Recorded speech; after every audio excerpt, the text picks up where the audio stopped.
অরুণ ভাই, পহেলা বৈশাখের পান্তা ইলিশের দাওয়াত রইলো, তাড়াতাড়ি চলে আইসেন। বলেন কি ভাবি, তাই নাকি? তা শুধু কি পান্তা ইলিশই খাওয়াবেন না সাথে অন্য কিছুও খাওয়াবেন? আপনার যা খাইতে মন চায় আপনি তাই খায়েন। এখন বলেন, পিঠের মাছ খাবেন না পেটের মাছ খাবেন? আরে ভাবি, আপনি তো জানেন আমি পেটির মাছ খাইতে খুব পছন্দ করি। ও ভাবি, এবার পয়লা বৈশাখে ভাই তো আসলো না, বলেন তো আপনার সাথে পয়লা বৈশাখ আমি করি? করেন, সমস্যা নাই, কিন্তু আপনার ভাই পয়লা বৈশাখে যা যা করে আপনারও কিন্তু তাই করতে হবে। বলেন কি ভাবি, আমি তো অপেক্ষায় ছিলাম ভাই যা করে সেটা করার জন্য। আপনার ভাই সারাদিন ঘুরায়, তারপরে ডিনার করায়, তারপরে একটা আইফোন কিনে দেয়।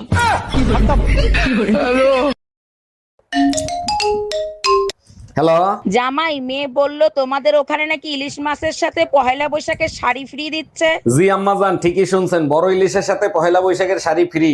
পহেলা বৈশাখের এত সুন্দর অফার দিছে, তুমি কেন নাই কেন?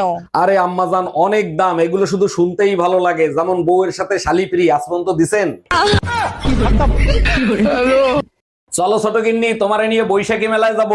দুলা ভাই, আপনার সাথে ঘুরতে যাইতে তো ভয় লাগে, যদি উল্টাপাল্টা কিছু করেন। তোমারে নিয়ে যাব বৈশাখী মেলায়, লোকজনের ভিতর উল্টা পুল্টা কি করব?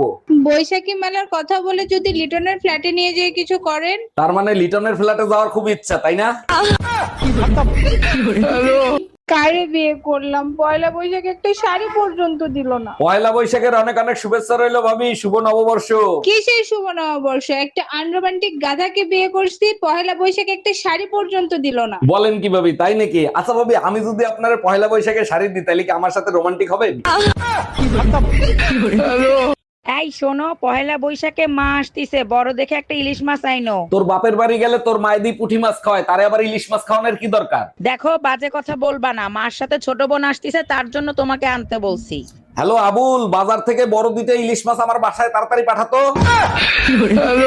অরুণ ভাই, পহেলা বৈশাখে ভাবি কিনে কোথায় ঘুরতে যাচ্ছেন? প্রথমে বৈশাখী মেলায় নিয়ে যাব, তারপর সোজা লিটনের ফ্ল্যাটে। এগুলো কি বলেন আপনি? ঘরের বউকে নিয়ে কেউ লিটনের ফ্ল্যাটে যায়? আপনি ঘরের বউর কথা বলছেন, আমি তো ভাবছিলাম মায়া ভাবির কথা বলছেন।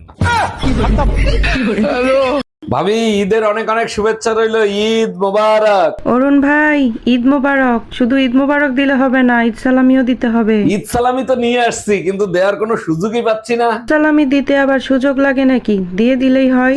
ঈদ সালামি নিতে হলে কোলাকুলি করতে হয়, আসেন আগে কোলাকুলি করি।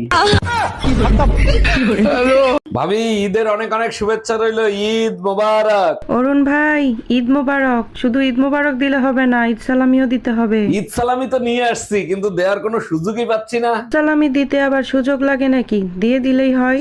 ঈদ সালামি নিতে হলে কোলাকুলি করতে হয়, আসেন আগে কোলাকুলি করি।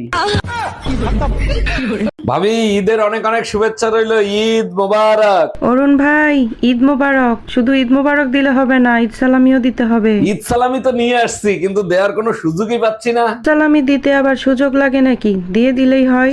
ঈদ সালামি নিতে হলে কোলাকুলি করতে হয়, আসেন আগে কোলাকুলি করি। অরুণ ভাই, ঈদ মোবারক। বলেন, ঈদে কি খাবেন? যা খাইতে চাবেন তাই খাওয়াবো। ঈদ মোবারক ভাবি, 1 মাস রোজা ছিলাম, এবার তো খাবো। ঈদের দিন আপনার সাথে ক্রিকেট খেলবো।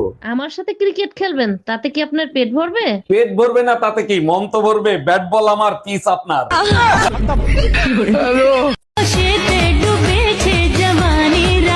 যে গরম পড়ছে ভাবি, আগুন লাগাটাই তো। এই শুনছো, সেতু ভাইয়ের বাসায় মনে হয় গ্যাঞ্জাম লাগছে। সেতু ভাই ব্যাংকক যাবে, মনে হয় ভাবি জানিয়ে গেছে। আমি বুঝি না, স্বামীরা এত কষ্ট করে, মাঝে মধ্যে ঘুরতে গেলে সমস্যা কি? তোমার মতো কয়জন হয় বলো? তুমি রেডি হয়ে কোথায় যাচ্ছো? আমার সাথেই তো সেতু ভাই ব্যাংকক যাবে। অনেক দিন তাজা